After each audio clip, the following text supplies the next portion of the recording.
오후장 반격주를 찾아보겠습니다. 여심저격 시간 이지스탁의 이지은 대표님과 함께합니다. 대표님 안녕하세요. 안녕하세요.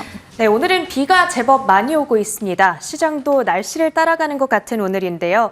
상반기에 많이 올랐던 업종들을 위주로 차익 실현 매물이 출회하고 있습니다. 시장이 이렇다 보니까 오늘 대표님께서 종목 고르시기가 좀 어려웠을 것 같은데 그러다 보니까 조금 더 기대가 되기도 하고요. 대표님의 세 가지 유망주 바로 한번 만나보시죠. 자, 첫 번째로는 대원전선 들고 와 주셨습니다. 오늘 시장의 특이점이라 하면은 전력 설비, 전선 관련주들이 좀 올라주고 있다라는 건데 아무래도 거래량이 들어오는 만큼 잡아주신 것 같습니다. 지금 구간에서 8%대 급등인데요. 본격 회복 구간인 걸까요? 네, 일단은 좀 긍정적으로 생각을 하고 있는데요. 지금 LGD 현대일렉트릭이 대장주로서 굉장히 강하게 치고 나가고 있는데 시장의 분위기와는 좀 상반된 흐름이 나와주고 있습니다. 그 이유에 대해서 한번 생각을 해보면 어저께 전선 관련된 종목들이 예상 외로 좀 눌리면서 갑자기 왜 이렇게 차익 실현이 쏟아지지라는 평가가 있었는데 이제 미 대선 앞두고 양 후보 모두가 사실 전선 쪽은 AI 시장의 확대가 됨에 따라서 결국에는 지지할 수밖에 없는 부분이기 때문에 기대를 좀 했는데 이 부분에 대한 부각이 딱히 없다 보니까 시장에서는 하루 정도는 좀 매물 출회가 더 나왔다라고 보시면 될 것 같고요. 다만 이제 오늘 또 다시 반등이 나와주는 부분은 일단은 전선 같은 경우에는 결국에는 양 후보 모두가 지지할 수밖에 없는 흐름이기도 하기 때문에 미국의 정치적 불확실성에서 어느 정도는 벗어날 수 있는 섹터로 부각을 좀 받고 있다라고 보시면 될 것 같고요. 또 이 안에서 대원전선 같은 경우에는 지금 대한전선 그리고 LS전선을 이어서 미국에서 수주 모멘텀이 일어날 수 있는 지금 테스트를 하고 있기 때문에 그 수주 모멘텀에 대한 기대감도 있다라고 보시면 될 것 같은데요. 일단 아직까지 완료된 부분은 없지만 기대감 그리고 수주로 이어진다라고 한다면 전선 관련된 종목들 중에서 시장에서의 관심도가 더 높아질 수 있는 가능성 충분히 있다라고 생각하기 때문에 대원전선은 최근에 이슈도 있었던 만큼 좀 보시면 좋을 것 같고요. 뭐 일단은 기술적인 부분으로 봤을 때도 아직까지는 예전의 상승 탄력만큼 회복되진 않았지만 그동안 기간 조정과 가격 조정을 좀 거치고 다시 한번 회복되는 흐름에서 지금 5일선 기점으로 해서 계속해서 지지를 받고 있거든요. 여기서 추가적인 상승 탄력 저는 가능할 수 있다라고 보기 때문에 긍정적으로 좀 전력 관련된 종목들은 보셔도 좋을 것 같습니다. 네, 대선 관련 불확실성이 있는 상황 속에서 비교적 안전지대에 있다라는 점 강조를 해주셨습니다. 대원전선 지켜보도록 하겠고요. 이어서 오늘의 두 번째 종목 만나보시죠. 네, 다음으로는 인벤티지랩을 들고 와 주셨습니다. 역시 지금 제약바이오 섹터를 좌지우지하는 가장 큰 키워드는 비만 치료제가 아닐까 이런 생각이 드는데요. 얼마 전에 말씀 주셨던 펩트론과 함께 좀 부각이 되고 있습니다. 계속해서 올라갈까요? 사실 저의 가장 탑픽은 펩트론인데 일단은 비만 치료제 시장에 대한 관심은 지속 가져야 된다라고 생각이 들고요. 펩트론과 함께 좀 보셔도 좋은 종목이다 말씀을 드릴 수 있을 것 같습니다. 비만 치료제 시장에 대한 확장세가 무섭게 올라가고 있고 일라이릴리의 주가도 또 계속해서 탄력이 나와주고 있는 상황인데요. 지금 이제 삭센다 같은 경우엔 특허 만료를 앞두고 있기 때문에 그와 관련된 바이오 시밀러들이 또 출시를 앞두고 있고 그와 관련돼서 우리나라에서도 지금 만들어낸 약은 없지만 임상 실험을 또 하고 있는 기업들이 많이 있습니다. 그중에 인벤티지랩도 지금 유한양행과 장기 지속형 GLP-1 계열의 이제 비만 치료제를 공동으로 개발을 하고 있는데요. 일단 여기서 키포인트는 장기 지속형이라고 할 수가 있는데 비만 치료제 같은 경우에는 보통 이제 효과가 그렇게 길게 지속되지 못하다 보니까 부작용에 대한 부분도 있겠지만 뭐 금액적인 이런 부담감 이런 부분들을 장기 지속형이면 좀 오랫동안 효과를 지속할 수 있기 때문에 여러 가지 단점을 보완할 수 있다는 점이 좀 부각을 만약에 결과치가 좋다라고 한다면 더욱더 부각을 크게 받을 수 있을 거라고 생각이 들고요.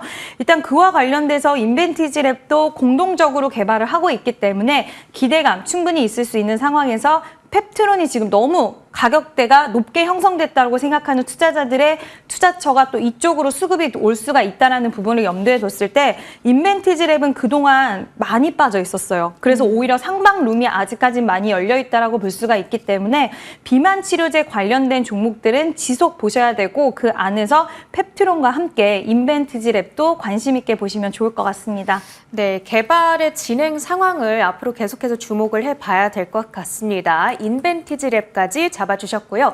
이어서 오늘의 세 번째 종목 만나보시죠. 자, 마지막으로는 하나금융지주입니다. 오늘 아침 증권가 목표가 상향이 있기도 했는데요. 매매 포인트 잡아주시죠.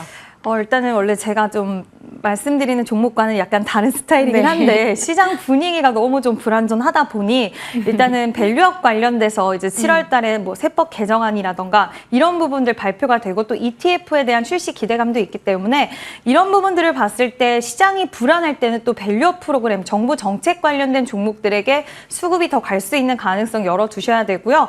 그와 관련돼서 이제 금융 관련된 종목들 최근에 흐름이 굉장히 좋습니다. 보험주들도 마찬가지고 시장에서는 인기 없는 섹터이긴 하지만 소리 없이 조용히 올라가고 있고요.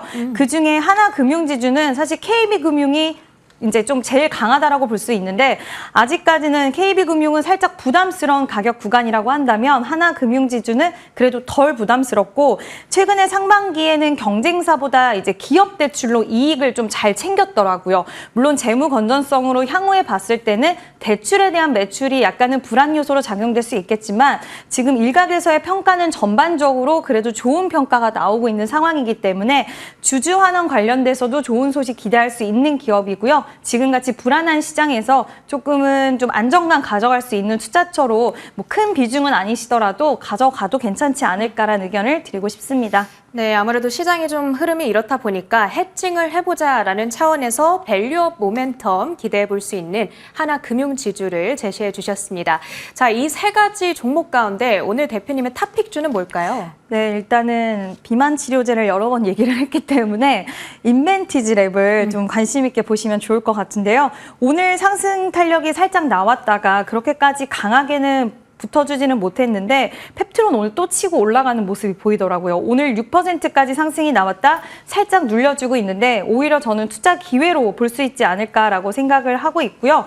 거래량도 전일보다 오히려 더 들어와줬기 때문에 긍정적으로 좀 보이는데 일단 목표가 같은 경우에는 17,000원 정도를 잡고 대응을 하시면 일단 17,000원 정도면 좀 부담스럽지는 않게 그래도 대응하실 수 있다라고 볼 수가 있을 것 같고요. 단기적으로는 일단은 12,000원은 그래도 지지를 받아야 된다라고 생각이 들기 때문에 12,000원으로 지지선 잡아드리도록 하겠습니다. 네, 인벤티지랩 대응할 수 있는 가격가는 지금 하단으로 나가고 있습니다. 목표가 17,000원까지 대응을 해보도록 하겠고요. 자, AS를 좀 간단하게 볼 텐데 오늘도 펩트론, 사실 어제 AS를 해주셨었거든요. 그런데 오늘 또 급등 중입니다. 지금 최고가 기준으로는 132%까지 확대가 된 상황인데 조금 더 홀딩을 해볼지요. 사실 어제 2차 목표가 느낌으로 6만 원을 얘기해 주셨잖아요. 네. 터치가 나왔어요. 네, 계속 경신이 되고 있는데 사실 시장 대비해서 지금 다른 제약바이오 종목들이 다 약세를 보이는데도 불구하고 이쪽 관련된 종목들이 계속 강세를 보이는 건 이유가 있다라고 생각이 들고요. 물론 단기적으로 봤을 때는 지금 4거래일 연속 강했기 때문에 좀 부담스러우실 수는 있겠지만 우리가 이제 플랫폼 기업인 알테오젠만 본다 하더라도 상승세가 엄청나게 강하게 시세의 연속성이 나왔기 때문에 아직까지도 상승에 대한 여력은 저는 개인적으로는 열려 있다라고 보고 있고요. 다만 이제 우리가 차익 실현의 물량 그리고 매크로적인 불확실성은 항상 따라다니기 때문에 지금은 비중을 어느 정도는 확 압축을 해 두시고요. 이제 수익에 대한 비중이 많을수록 당연히 수익이 커지는 부분에 대해서 아쉬워하지 마시고 이런 구간에 있을 때는 내가 팔았을 때 또 날아가면 아쉽잖아요. 그러니까 어느 정도는 비중을 남겨두시고 남은 물량은 그래도 안전권에 좀 확보를 되기 위해서 물량은 수익을 챙겨주시면 좀 좋을 것 같다는 의견을 드리고 싶고요. 일단은 목표가 같은 경우에는 이제는 또 63,000원도 저는 간단히 가뿐히 넘어줄 거라고 생각이 드는데 이제부터는 정말 수급과 이슈의 영역에 들어간 것 같습니다. 그렇기 때문에 비중 조절 잘 하셔서 또 아쉽지는 않지만 그래도 어느 정도의 안전을 확보해 놓을 수 있는 비중 조절 필수적으로 꼭 하셨으면 좋겠습니다. 네, 좋습니다. AS까지 챙겨봤고요. 이지스탁의 이지은 대표님과 함께했습니다. 고맙습니다. 자, 시장이 많이 안 좋습니다. 오후장 방어 잘 해보시길 바라겠고요. 저희는 내일 돌아옵니다. 고맙습니다.